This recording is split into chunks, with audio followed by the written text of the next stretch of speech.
আমার সকল বন্ধু বান্ধবীকে, সকল জনসাধারণকে আমার জীবনরেখা চ্যানেলের পক্ষ থেকে আপনাদের সকলকেই আন্তরিক অভিনন্দন জ্ঞাপন করছি। আজকের যে বিষয়বস্তু সেটা হচ্ছে বাঙালি জাগো। সারা ভারতবর্ষ জুড়ে শুরু হয়েছে বাঙালি তারাও, বাঙালি নিধন করো, বাঙালিদের উপর অত্যাচার করো, বাঙালিদের ধরে ধর্ষণ করো। এই একটা বাংলাদেশি অপবাদ দিয়ে নিজের দেশের মানুষকে বাংলাদেশে পাঠিয়ে দেওয়ার যে প্রচেষ্টা পুরোদমে শুরু হয়েছে। কত বাঙালি নিধন করেছে তার হিসাব ফিতা দিয়ে আর মাপা যায় না। তো বন্ধু, আমাদের পশ্চিমবাংলা অনেক নেতাই বলছে যে বাংলাদেশের যে ভাষা আর আমাদের যে ভাষা তা মিলছে না, না মিললেই সে বাংলাদেশি। কিন্তু এইসব নেতারা, এইসব জনসাধারণের প্রতিনিধিরা এটুক বুঝতে পারছে না যে ভারতের প্রতি বর্গ কিলোমিটার অনুযায়ী তাদের ভাষার যে পরিবর্তন সেটা হচ্ছে, ধরুন কুচবিহারের একটি ছেলে বলছে, এ বন্ধু আমি বাড়ি যাইলাম। জলপাইগুড়ির লোক বলছে আমি বাড়ি যাচ্ছি। দার্জিলিংয়ের লোক বলছে হাম যা রাহা হ্যায়। নেপালের বলছে মলয় জানছু। এইসব কথাবার্তা চলছে। তাহলে প্রতি বর্গ কিলোমিটার অনুযায়ী বিভিন্ন ভাষার তারতম্য রয়েছে। মুর্শিদাবাদের যে মানুষগুলো তাদের সঙ্গে আমাদের জলপাইগুড়ির কোনো ভাষার মিল নাই। মালদার যে কথাগুলো বলছে তাদের সঙ্গে মালদার লোকের সঙ্গে আমাদের জলপাইগুড়ির কোনো মিল নাই। যেসব প্রতিনিধিরা বাংলায় কথা বলছেন তাদের মুখে থেকে বিহারি টান আসছে। তাহলে এরা কারা? সব বাংলাদেশি। অদ্ভুত সব জল্পনা। আগামী 6ই আগস্ট আমাদের মাননীয় মুখ্যমন্ত্রী এ বিষয়ে একটি নিশ্চয়ই আলোচনা চক্র চালাচ্ছেন। আমি ধন্যবাদ জানাবো মাননীয়াকে।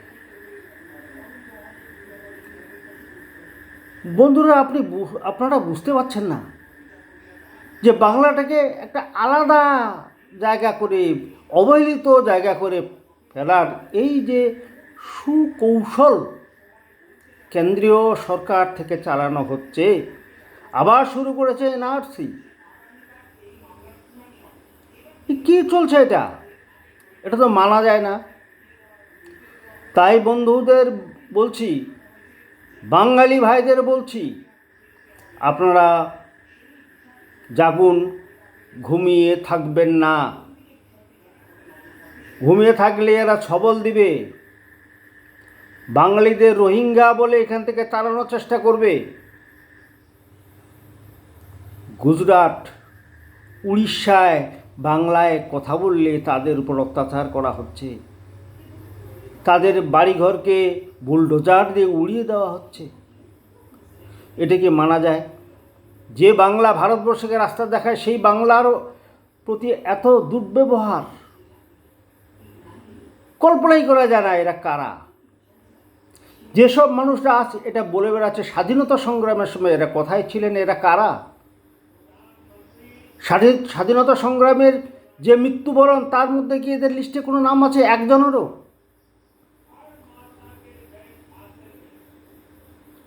হুঁশিয়ারি দিচ্ছে। বাহ, সাংঘাতিক সাহস! এত সাহস কল্পনা করা যায়? এই বাঙালিরা যেদিন গর্জে উঠবে ওদিন নেতারা আপনারা পালাবার সুযোগ আর পাবেন না, আমরা ধরে ফেলব। আপনারা কি ভাবছেন? যেটা ইচ্ছা সেটাই করে যাচ্ছেন ভারতবর্ষ সবার জন্য। আচ্ছা, বর্তমান যে বাংলাদেশ আছে, পাকিস্তানের পূর্ব পাকিস্তান বাংলাদেশ, সেটা কি কোনো এক সময় আমাদের সঙ্গে ছিল না? তারা তো বাংলা কথা বলে, আমরাও বাংলা কথা বলি, একই ভাষা, একই মাটি, একই জল, একই বায়ু। রবীন্দ্রনাথ, নজরুল, এরা কোন দেশের মানুষ? বাংলা এক একজন নেতা বলছে ওদের বাংলা ভাষা শুনছেন, আর আমাদের ইন্ডিয়ার বাংলা ভাষা শুনছেন। আরে অপদার্থ কথাকার! প্রতি বর্গ কিলোমিটার অনুযায়ী তাদের ভাষার তারতম্য রয়েছে। তাহলে কুচবিহারে বলছে আমি বাড়ি যাইলাম, তাহলে এরা কোথায় যাবে?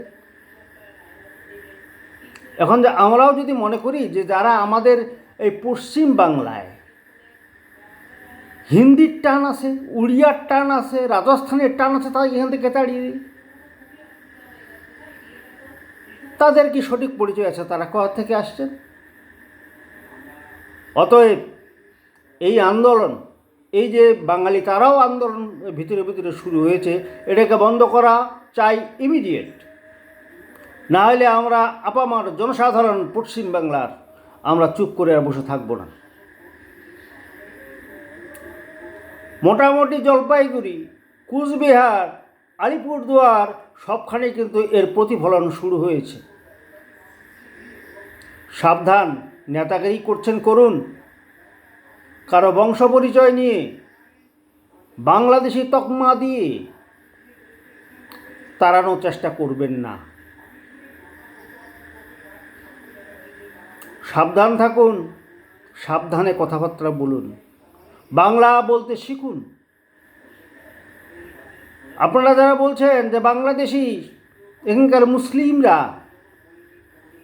তাদের 14 পুরুষের বংশ পরিচয় তার কবরের মাধ্যমে পাওয়া যাবে, কিন্তু আপনাদের পাওয়া যাবে?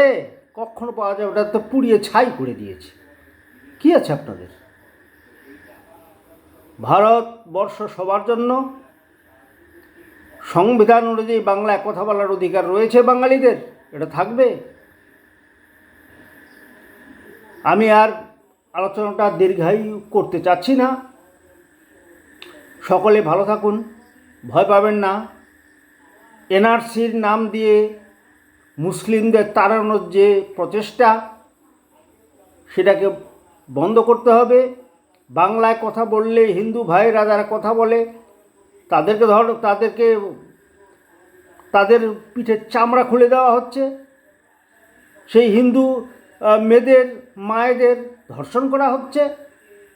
বাংলা কথা বলার এই অপরাধ! কোন দেশে বাস করছি আমরা? হ্যাঁ, হবুচন্দ্র রাজার গোবুচন্দ্র মন্ত্রী। আজ যারা মস্তকে বসে আছেন, এরা আপনারা কারা? দেশের জন্য আপনারা কী করেছেন? কোনোরকম নজির রয়েছে? সাবধান দাদা, নিজে বাঁচুন, অন্যদের বাঁচতে দিন, না হলে এই আন্দোলন সাংঘাতিক আন্দোলনে পরিণত হবে। ভালো থাকবেন, সুস্থ থাকবেন। আমার কথাগুলো যদি আপনাদের গায়ে লাগে ক্ষমা করবেন, আর যদি ভালো লাগে আমার চ্যানেলটাকে অবশ্যই সাবস্ক্রাইব করবেন, শেয়ার করবেন, লাইক করবেন। ভুল বার্তা কখনো ছড়াবেন না। আপনাদের সকলকেই আন্তরিক অভিনন্দন জানিয়ে আমি এখানেই শেষ করছি। জয় হিন্দ, বন্দে মাতরম।